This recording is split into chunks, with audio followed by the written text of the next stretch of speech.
Mae'r cwestiwn yma am fectorau. A mae gyda ni'r cwestiwn yn dweud bod a, b, c a dy, a mae ganddyn nhw'r fectorau safle a, b, c, a plus b minus c ar gyfer dy, mewn perthynas a tardd o. Darganfyddwch fector safle pwynt E ar y linell a dy fel bod a e i e dy yn hafel i 1 i 2. Yn gynt ag un mae angen tynnu llun.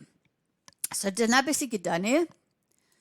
Felly roeddwn ni a dy fanna a'r linell rhwngddyn nhw, a ni angen pwynt E fel bod y linell a dy yn cael ei rannu mewn i un rhan a 2 ran. Neu felly os dychmygwch chi 3 ran, felly bydd 1 ran o a i e a 2 ran o e i dy. Felly bydd 3 i gyd. So os gosodwn ni tardd o yn y pwynt yna, mae gyda ni o i dy ac o i a ni angen fector safle o i'r pwynt E. Felly gynt ag gyd, gallwn ni ddefnyddio fformula sydd wedi cael ei roi i chi. Felly mae'r fformula yn dweud 1 lluosid yr ail, fector safle'r ail bwynt, plus 2 lluosi fector safle'r pwynt cynta, sef a. So 1 lluosi o i dy, plus 2 lluosi o i a, wedi rannu dy swm y 2, sef y 3 darn. So ni angen gosod mewn y gwybodaeth yna. Felly o i dy yw a plus b minus c, a o i a yw a. Felly 2a adio i a plus b minus c. Rhannu'r cyfanswm gyda 3. Felly mae 3a gyda fi, casglu termau, 3a dy fi 1b a tynnu c, i gyd i rhannu dy 3. So gallai gwahanu nhw, mae 1a dy fi, plus b rannu dy 3, plus c, minus c rannu dy 3. Felly dyna fector safle y pwynt E sy'n yn y sefyllfa yna. Na ni'n gallu gweld beth sy'n digwydd os tynnwn ni linellau b a c mewn ryw lefydd penodol fel bod o i dy yn hafel i o i a plus o i b plus o i c. Felly dyna o i c. Felly mae b a c gyda fi mewn.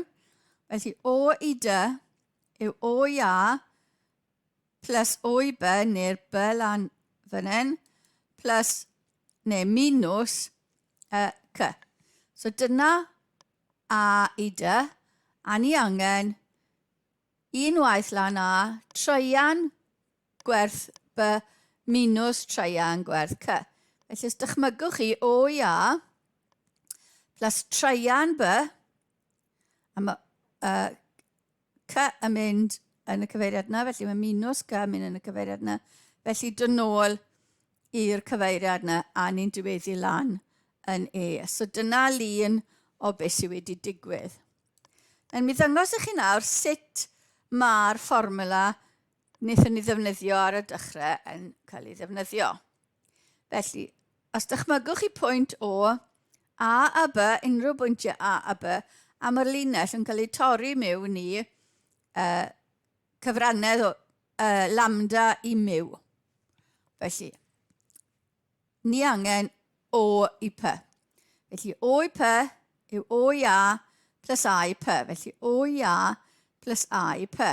Nawr, mae a p i a b, a p i a b yw lambda dros y cyfanswm. Felly, mae a p hyd yw'r ein, nid fectorau. Felly, mae a p hyd a p yn lambda dros lambda plus miw hyd a b. Felly, mae'r fector a p yn mynd i fod yn lambda dros lambda plus miw dros lluosid yr fector a b.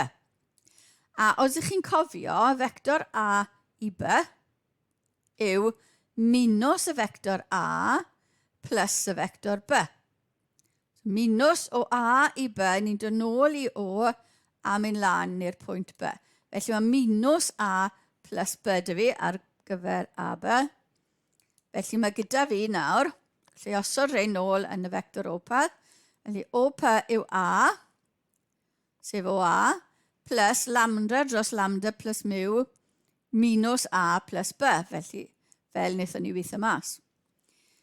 Gosod popeth dros lambda plus mu. Felly mae lambda plus mu lluosi A dy fi, plus lambda lluosi minus A plus B i gyd dros lambda plus mu. Felly casglu termau, mae lambda A plus mu A minus lambda A dy fi, sy'n rhoi mu A yn unig, a wedyn dim ond plus lambda B yw vector safle O i P, sy'n torri'r linell lan yn y cyfrannedd yna. Ond gosod e mewn trefn, felly lambda B, felly lambda dy'r ail un, lambda gyda B plus mu gyda A. Na fe, o'n i'n gwybod bod nhw ar draws i gilydd. Lambda dy B plus mu gyda A dros y cyfanswm. Felly ar GeoGebra, fi wedi gosod 4 pwynt A, B, C a D, a'i fectorau A fach, B fach, C fach, D fach. Wedyn ni fi angen vector safle pwynt sy'n un treian o'r ffordd rhwng A a D. Felly, ym ni osod y vector B nawr yn mynd o'r vector A. Cofiwch mae D yw A plus B minus C. Felly, ni osod B mewn.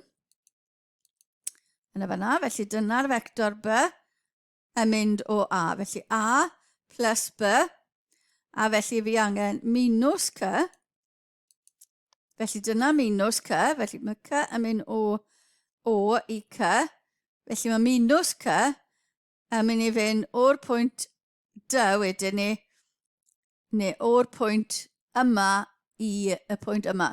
Fi angen hwnna ffordd arall drom. Felly fi angen mynd ar hyd llwybr minus C. Felly A plus B minus C yn mynd â fi at y pwynt D. Felly O i D yw A plus B minus C. Na fi angen y pwynt E, leifin yr E, sy'n treian y pwynt E fan hyn, sy'n treian y ffordd i fyny'r vector B. Felly treian y vector B, o'n i angen A plus treian B minus treian C. Felly dyna vector B, a fi'n mynd i fynd tuag at y pwynt F sydd treian y ffordd rhwng A a D. Felly mae gyda fi fyna y vector yma yw sydd treian y ffordd ar hyd y vector minus C. Felly ni'n cyrraedd rhwng O i A plus treian B plus treian C i gyrraedd y vector O D. Felly dyna chi lun gan ddefnyddio vectorau gyda GeoGebra. Yn neis i chwarae gwmpas gyda pethau i weld beth sy'n digwydd. A dyna ddiwedd y cyflwyniad ar y cwestiwn yma.